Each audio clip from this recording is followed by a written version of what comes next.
there, guys. It's Brian from Constantly Calibrating. I'm here with Ian Moreno from Behemoth, and we're here just to kind of see how you're doing at RTX and kind of what's up with Behemoth as a whole. So we're doing terrible. We're sorry. No, it's all good. We're closing dude. down tomorrow. No, I'm just kidding. Where are we? We're at RTX, right? Yes. This is our second year. No, we're doing great. And our second year, the first year was really awesome. And we came with a really small booth, and we decided to expand and grow. And now you can't see it, but we're in this little chamber lounge of a really gigantic booth, 2-story, 3-story level tiered booth, like bigger than anything E3 has ever seen. Yeah.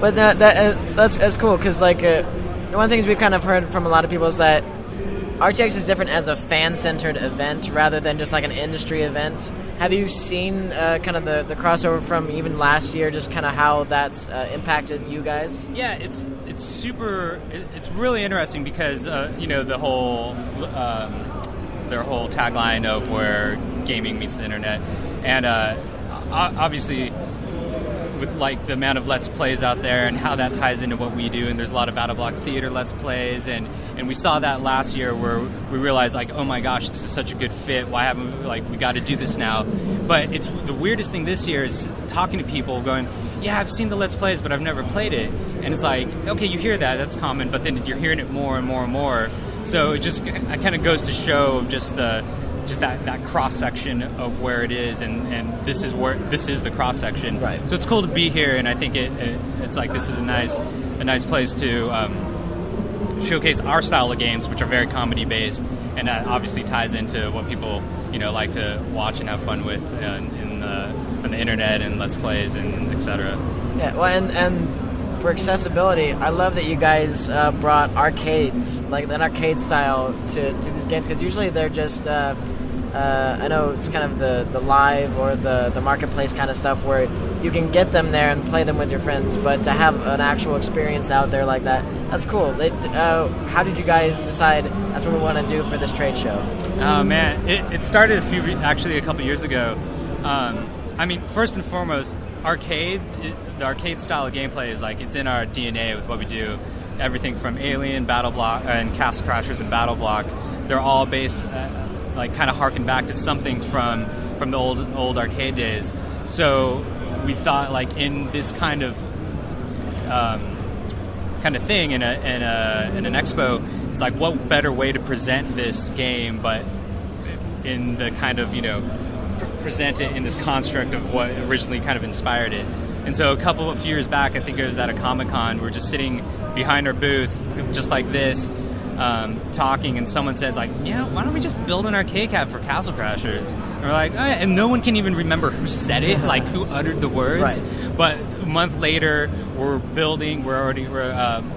of the owners used to be an architect, and he designs all our booths, and we are drafting designs, and we're cutting wood, and by the next show we had like our first one. It started with Castle Crashers 4-player, right? And then our version 2s, our generation 2s were these Battleblock Theater ones where you could walk up, and then it has like a raised monitor, and then now we're up to like our generation 3s as we call them. And we built one for Alien Hominid, and then we're going to have some new stuff later this year to show off as well. So we're kind of like a video game / cabinet maker company now, I guess.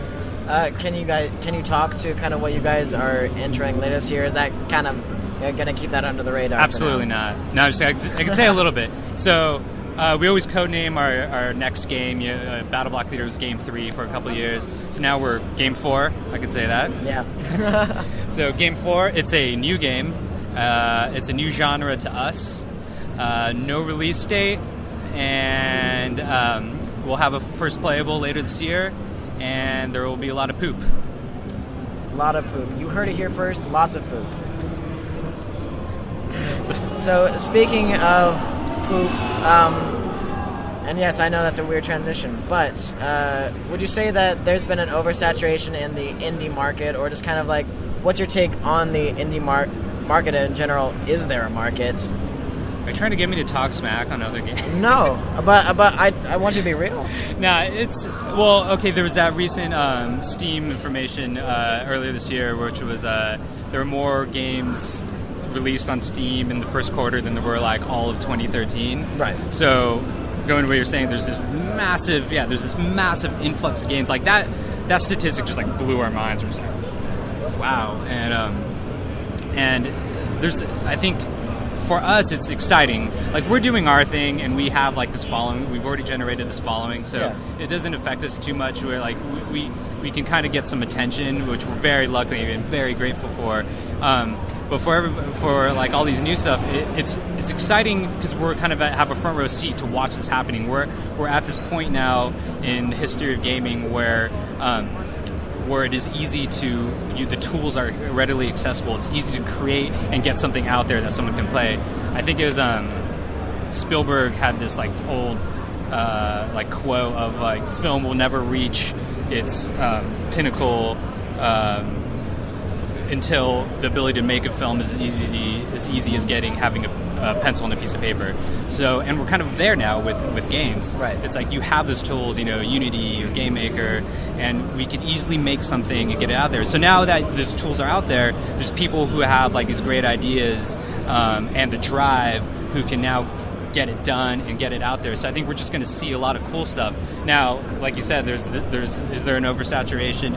There's obviously a lot of games, but I think we're just going to see a lot of cool things now popping up that's going to blow our minds, and that to me is exciting. Sure. Now,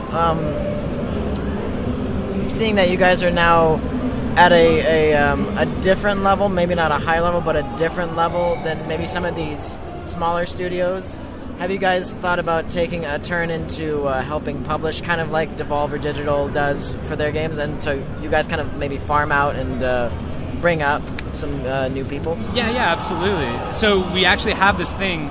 We're still a small company. There's only, what are we at now? I think 16 to 18. And we're at this, what we call it, it's a comfortable size for us. Yeah. So we're not really ready. We're not going to make like a second project team number 2 and 3, and Behemoth Montreal. Yeah, exactly. But what we did do is we started this little side thing called Gold Aid Project. You could Google it. But sure. And what it is, it's a funding project, and it's an alternative funding source for independent game makers, game developers. And so right now we're helping a game called Lovers in a Dangerous Space-Time. It was one of the PAX 10, I think, last year, and it's by oh my god, I'm the worst employee ever. Anyways, look up Lovers in a Dangerous Space-Time.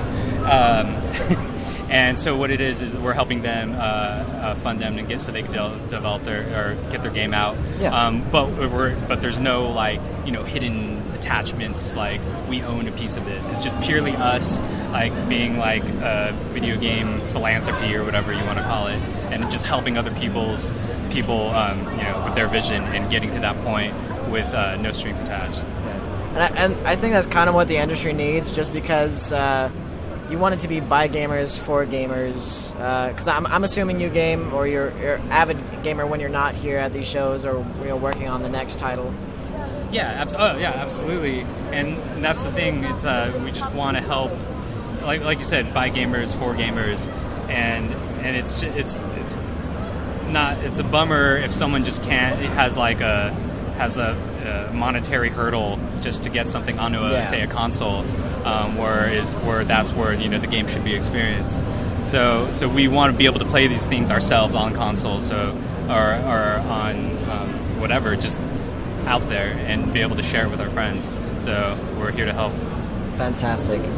So before we go, are there any plugs you'd like to give? Anything you'd like to say to fans, to family? I don't know. Game 4, there will be poo, and yeah. Cool. Well, this has been Brian with Constantly Calibrating. Thank you guys for watching. Have a great rest of your day, and have a great rest of your RTX.